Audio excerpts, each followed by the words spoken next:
သူတို့လက်တွဲလမ်းကြောင်းတော့ချစ်တာကြိုက်တယ်လို့ကြည့်လို့ရင်ဆုံးဘာလို့ရလဲ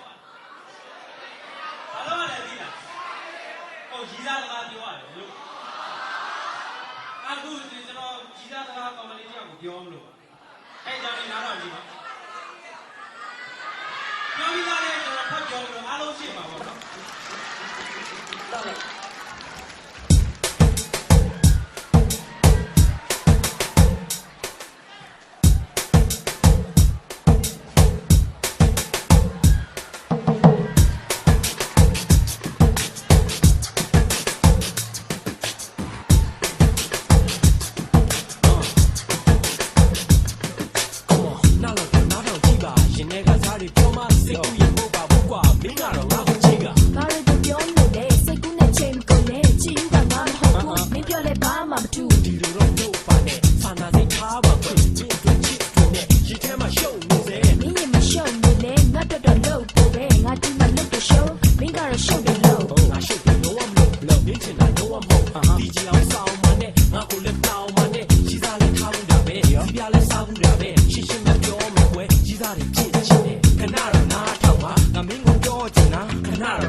na na na